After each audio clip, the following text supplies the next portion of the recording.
Assalamualaikum warahmatullahi wabarakatuh. Salam sejahtera untuk kita semua Bapak Ibu.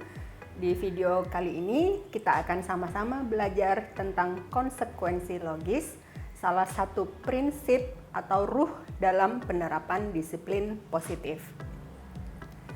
Tujuan yang ingin kita capai dari pertemuan kita hari ini adalah bagaimana kita sama-sama memahami tentang konsep dan prinsip disiplin positif dan bagaimana kita mampu menerapkannya di sekolah kita masing-masing. Apa itu konsekuensi logis? Konsekuensi logis mengajarkan bahwa setiap tindakan itu memunculkan konsekuensi atau dampak yang dirasakan bukan hanya oleh orang yang melakukan pelanggaran, tetapi juga oleh orang lain. Di sekolah, penerapan konsekuensi logis ini bertujuan untuk membelajarkan siswa tentang konsekuensi terkait pelanggaran yang mereka lakukan. Apa harapan kita?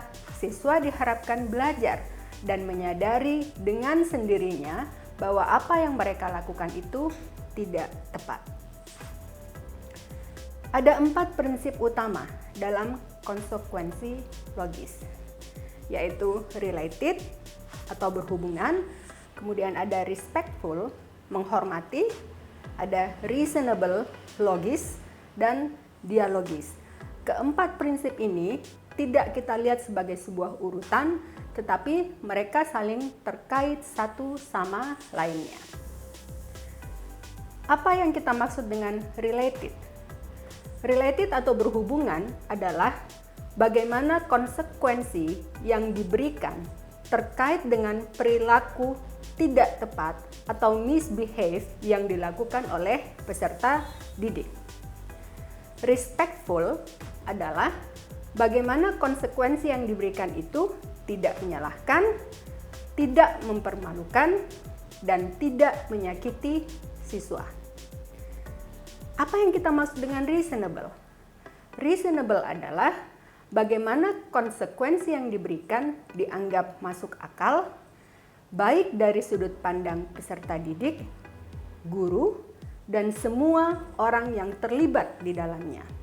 Sedangkan dialogis adalah bagaimana guru membangun dialog dengan peserta didik agar mereka dapat menjelaskan mengenai perilaku yang telah mereka lakukan, mengapa mereka melakukannya, dan konsekuensi dari perilaku tersebut.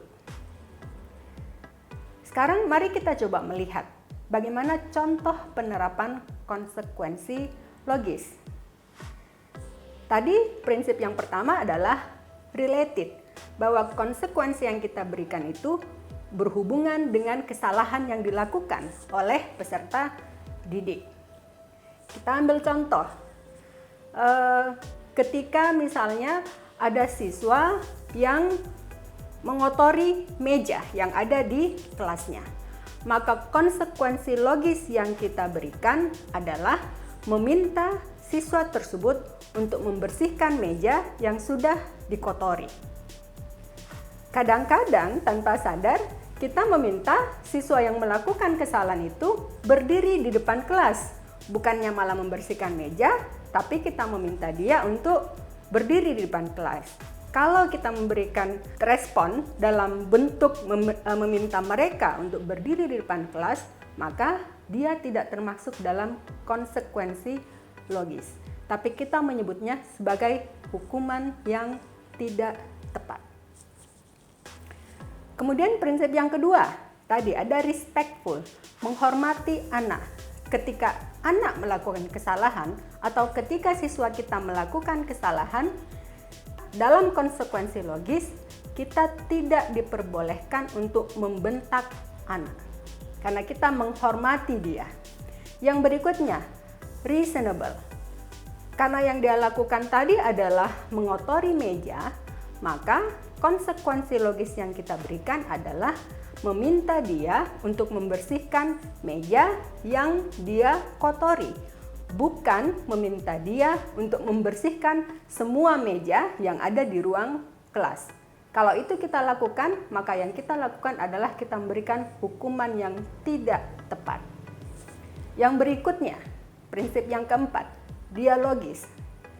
Kita ajak siswa kita tersebut untuk berdiskusi dan menanyakan kepada dia, mengapa ia melakukan hal tersebut? Kenapa dia mengotori meja? Kita berempati dan mengajak anak tersebut untuk melihat apa dampak dari perilaku yang telah dia lakukan tersebut. Kadang tanpa kita sadar, kita langsung menghukum siswa tersebut tanpa melakukan proses dialog, dan kita langsung memberikan perintah kepada anak untuk membersihkan meja. Efeknya adalah siswa kita tidak bisa melihat dampak dari perilakunya, tapi dia akan merasa langsung disalahkan.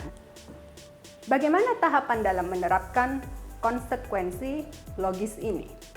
Yang pertama, ketika peserta didik berperilaku tidak sesuai, bertanyalah terlebih dahulu mengapa siswa tersebut melakukannya dan apa tujuannya. Karena kita mau membangun proses dialog dengan siswa kita. Dialoglah dengan siswa. Tanyakan, apa kira-kira dampak dari perilaku yang telah mereka lakukan. Selanjutnya diskusikan dengan siswa kita itu. Kira-kira konsekuensi apa yang harus mereka terima, yang harus siswa terima atas perilaku yang tidak sesuai atau tidak tepat yang telah mereka lakukan tersebut. Sebagai guru, kita dapat memberikan alternatif pilihan konsekuensi yang dapat diberikan. Karena kadang-kadang ketika kita bertanya kepada siswa apa konsekuensi dari perilakunya, mereka tidak bisa memberikan alternatif jawaban. Sebagai guru, kita boleh memberikan alternatif pilihan yang nantinya menjadi kesepakatan antara guru dengan siswa. Tahapan selanjutnya, ketika peserta didik menjalani konsekuensi logis, sebagai guru, kita diminta untuk memberikan pemahaman bahwa mereka menjalani konsekuensi tersebut karena harus bertanggung jawab atas apa yang telah mereka lakukan. Sekali lagi, kita mengajarkan siswa kita bahwa mereka harus bertanggung jawab atas apa yang telah mereka lakukan. Jangan lupa, selama siswa kita menjalani proses konsekuensi logis tersebut, sebagai guru, kita dapat memberikan motivasi dan penguatan positif agar siswa tidak merasa dihukum, tapi dia sedang melakukan proses tanggung jawab atas perilaku yang telah dia lakukan. Apa yang perlu kita perhatikan ketika kita menerapkan konsekuensi logis ini? Konsekuensi logis bertujuan untuk membantu peserta didik. Sekali lagi, untuk membantu peserta didik, bukan untuk menyakiti peserta didik. 4 prinsip tadi perlu selalu kita ingat ketika kita ingin menerapkan konsekuensi logis ini. Hindari menunjukkan kekuasaan kepada peserta didik. Sebagai guru, kita memiliki kekuasaan itu, tapi kita perlu belajar untuk menghindari bahwa kita memiliki kekuasaan terhadap siswa kita. Fokus kita adalah pada perilaku peserta didik, bukan pada pribadi peserta didik. Kita perlu ingat bahwa pemberian konsekuensi harus dilakukan dengan melibatkan peserta didik. Keterlibatan peserta didik ini kita lakukan dengan mengedepankan prinsip dialogis. Konsekuensi logis diberikan dengan tujuan membelajarkan siswa kita bahwa apa yang mereka lakukan adalah tidak tepat dan dapat merugikan orang lain. Apa pesan penting dari materi ini? Bahwa sekali lagi, konsekuensi logis bertujuan untuk membantu peserta didik menyadari kesalahannya, bukan untuk sekedar memberikan sanksi, apalagi menyakiti peserta didik. Apa dampak negatif yang kita khawatirkan ketika kita memberikan konsekuensi yang tidak relevan atau yang tidak logis menurut anak-anak kita. Yang pertama, itu bisa memunculkan rasa kebencian.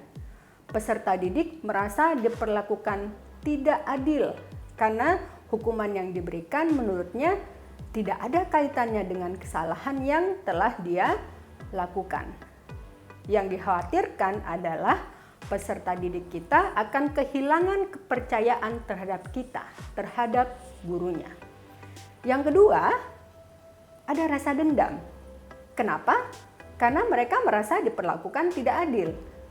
Peserta didik dapat merasa bahwa dia dapat melakukan hal yang sama kembali dan kali ini dia yang akan menang. Yang berikutnya, ada pemberontakan. Ketika kita salah memberikan konsekuensi terhadap perilaku peserta didik kita, ada rasa kekecewaan akibat merasa diperlakukan tidak sewajarnya. Dan hal ini dapat membuat peserta didik kita marah dan ingin memberikan perlawanan terhadap siapa? Terhadap orang dewasa, terhadap kita, gurunya. Salah satunya ialah peserta didik dapat berniat untuk melakukan sesuatu hanya untuk sekedar memperlihatkan bahwa mereka bisa melakukan apapun yang mereka inginkan. Ini yang kita sebut dengan pemberontakan. Dampak negatif yang keempat, ketika kita memberikan konsekuensi yang tidak relevan dengan kesalahan yang dilakukan adalah retreat. Apa itu retreat? Keinginan untuk mengulang kembali. Peserta didik akan berniat untuk melakukan kembali tindakan yang sama sepanjang tidak ketahuan. Bahkan lebih buruk lagi, respon yang tidak tepat dapat menurunkan harga diri mereka. Dan mereka menerima bahwa mereka adalah orang yang tidak baik. Apa yang bisa kita simpulkan dari sesi ini? Konsekuensi logis mengajarkan bahwa setiap tindakan itu memiliki konsekuensi. Penerapan konsekuensi logis perlu diawali dengan perubahan paradigma berpikir tentang pemberian hukuman kepada peserta didik. Konsekuensi logis mengajarkan kita, orang dewasa, dan juga peserta didik bahwa kita perlu berpikir sebelum bertindak. Bahwa kita perlu bertanggung jawab terhadap tindakan, perbuatan, ataupun perkataan yang kita sampaikan. Dan bagi guru, kita perlu menyadari bahwa setiap tindakan yang dilakukan, yang kita lakukan terhadap peserta didik akan memberikan dampak kepada peserta didik kita. Terima kasih. Demikian sesi kita kali ini tentang konsekuensi logis. Assalamualaikum warahmatullahi wabarakatuh.